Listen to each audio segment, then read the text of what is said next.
Hello and welcome to all. I am Satyendra Pratap Maurya. Today's topic is pregnancy and embryonic development.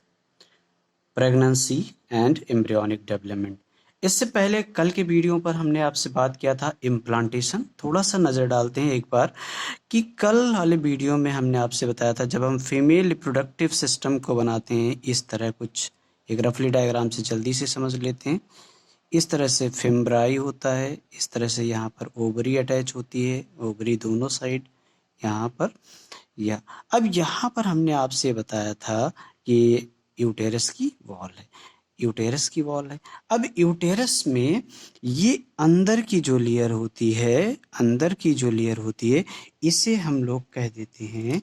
यहाँ पर uterus के part को 3 अलग अलग parts में डिवाइड किए गए. सबसे बाहर के पार्ट को हम कहते हैं पेरीमेट्रियम, बीच के पोर्शन को हम कहते हैं मीजोमेट्रियम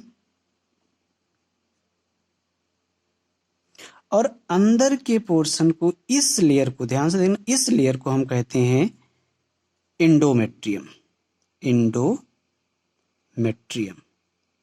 तो हमने कल आपसे बात की कि मान लेते हैं यहाँ पे फर्टिलाइजेशन, हमने बताया कि यहाँ फर्टिलाइजेशन होता है, तो फर्टिलाइजेशन के बाद ये मूव करता हुआ आकर और जब यहाँ पर चिपक जाता है, अटैच हो जाता है, तो इस प्रोसेस को हम लोग क्या अटैच हुआ, जाइगोट. ध्यान रखना यहाँ पर जाइगोट बना और जाइगोट चेंज होता है. जैसे हम बात आपसे कर लें, जाइगोट में चेंज क्लीवेज होता है और ये कन्वर्ट हो जाता है जाइगोट मारुला में. ये मारुला क्या है, ये marula word is derived from mulberry like this. हम यहाँ पर ऐसे समझ लेते हैं जैसे हमने सहतूत देखा है, बहुत सारे सेल्स का एक गुच्छा हमें दिखाई देता है. इस तरह का जब कोई स्ट्रक्चर बन जाता है इसमें ये ऐसा कि 8 to 16 सेल स्ट्रक्चर जो होता है उसे हम मारुला कहते हैं. मारुला फिर क्लीवेज करता है और ये चेंज हो जाता है किसमें, ब्लास्टुला में, और ब्लास्टुला में फिर चेंजेस. तो यहाँ पर जब बहुत सारी लेयर्स मारुला में बन जाती हैं तो एक आउटर लेयर बन जाती है, इसके बाहर एक लेयर बन जाती है जिसे हम लोग नाम दे देते हैं ट्रोफोब्लास्ट. ट्रोफोब्लास्ट क्या नाम दे देते हैं हम लोग, ट्रोफोब्लास्ट नाम दे देते हैं. अब ये ट्रोफोब्लास्ट यानी हमने बताया कि ये जाइगोट का या सीधा सीधा हम कह दें ब्लास्टोसिस्ट का आकर अटैच हो जाना, किससे, माँ के यूटेरस वॉल से. इसी प्रोसेस को हमने कहा था आपको. यहाँ पर अगर हम इसका नाम लिख दें तो ये होता है ब्लास्टोसिस्ट इम्प्लांटेशन. ब्लास्टोसिस्ट, यहाँ ब्लास्टोमियर की सिस्ट मतलब गांठ होता है, मतलब छोटे सा स्ट्रक्चर बन जाता है जब हम लोगों का फॉर्मेशन होना शुरू होता है माँ की बॉडी यूटेरस के अंदर. इम्प्लांटेशन मतलब अटैच हो जाना.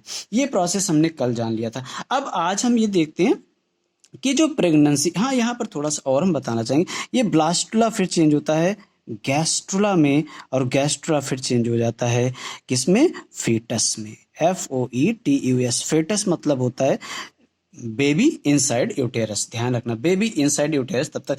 तो जाइगोट से यहाँ तक ये प्रोसेस में होता है क्लीवेज. ध्यान रखना यहाँ पर क्लीवेज की अगर हम बात करें तो क्लीवेज मतलब होता है विखंडन, विदलन. विदलन मतलब मान लेते हैं ये कोई सेल है और इस सेल के अंदर 1 से 2 सेल बनी, 2 से 4 सेल बनी, 4 इनसाइड द सेल के अंदर ही बंटवारा हो.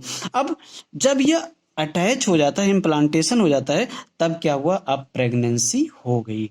तो अब ये सबसे पहला पॉइंट यही होता है इसमें कि आफ्टर इम्प्लांटेशन क्या हुआ, फर्स्ट पॉइंट, आफ्टर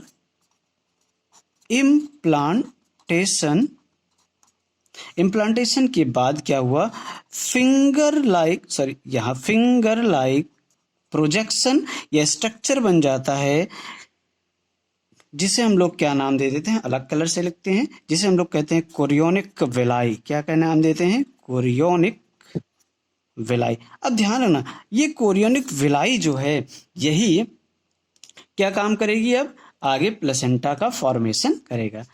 अपीयर होता है कहाँ पर, कहाँ पर होगा? ये होगा ट्रोफोब्लास्ट पर दिखाई देने लगता है। जैसे मैं यहाँ आपको थोड़ा सा फिर एक डायग्राम से, क्योंकि डायग्राम से चीज़ें ज़्यादा क्लियर होती हैं, इसलिए हम प्रयास यही करते हैं कि आपको ये मान लेते हैं यूटेरस का कोई इंटरनल पार्ट है।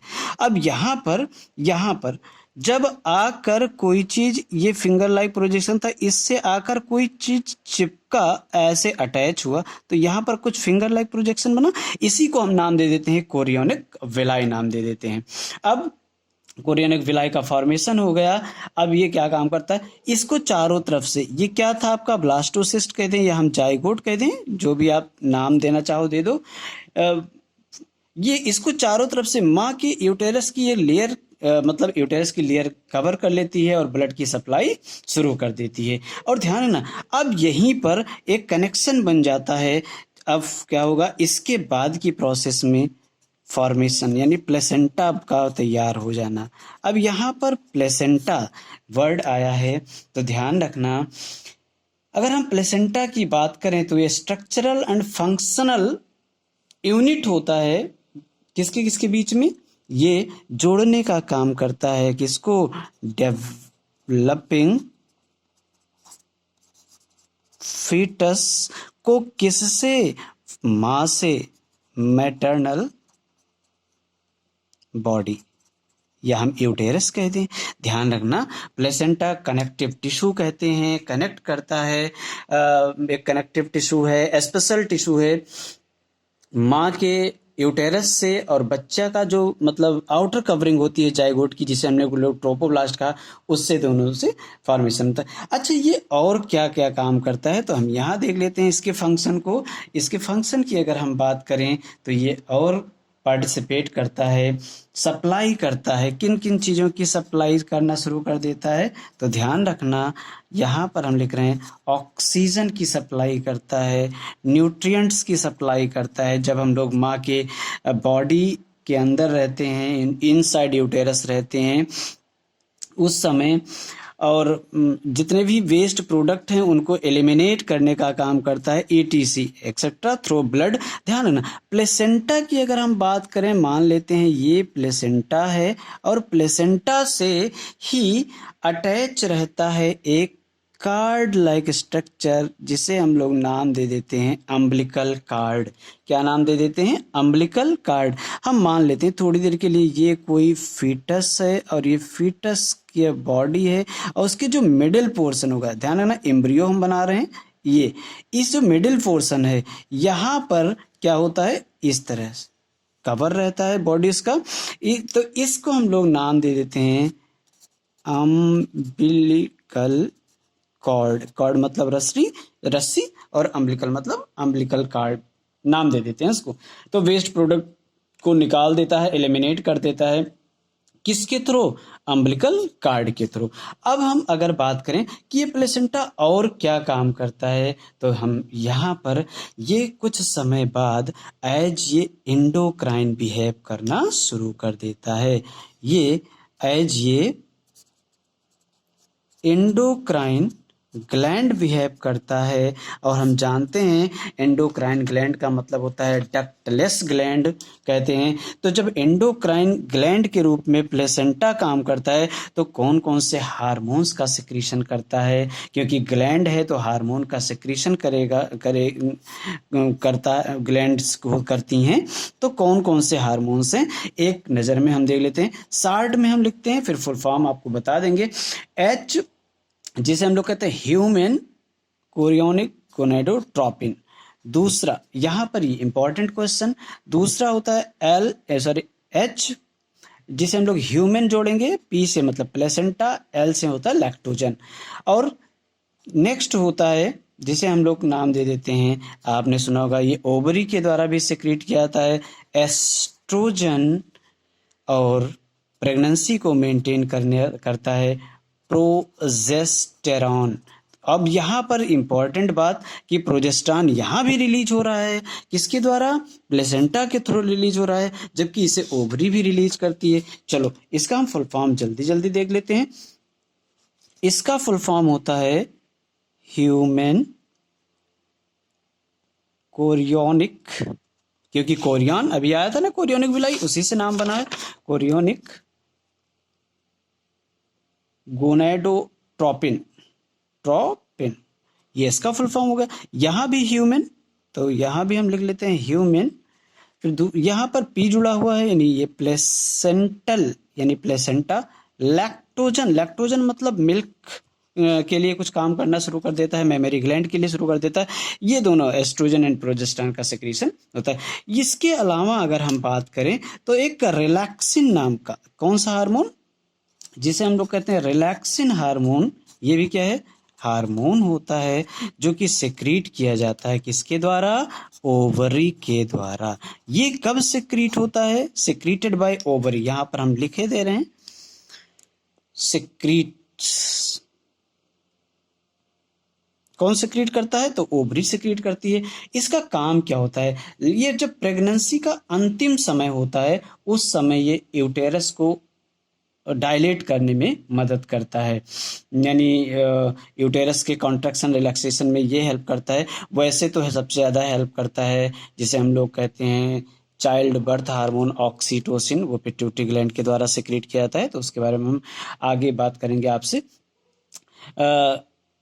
रिलैक्सिन तक हम आ गए, तो यहाँ पर आप सबसे इम्पोर्टेंट बात ध्यान रखेंगे कि जब हम बात कर रहे हो प्रेगनेंसी की, during pregnancy production of various hormones, सबका लेवल इंक्रीज हो जाता है, मेमोरी ग्लैंड की का डिफरेंशिएशन शुरू हो जाता है जिससे मिल्क का प्रोडक्शन हो सके।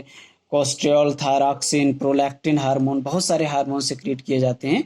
और हम इसका नोट्स, और उस नोट्स में सारी डिटेल दिए हुए हैं, नोट्स में आप थोड़ा सा देखेंगे तो चीज़ें आप क्लियर हो जाएंगी।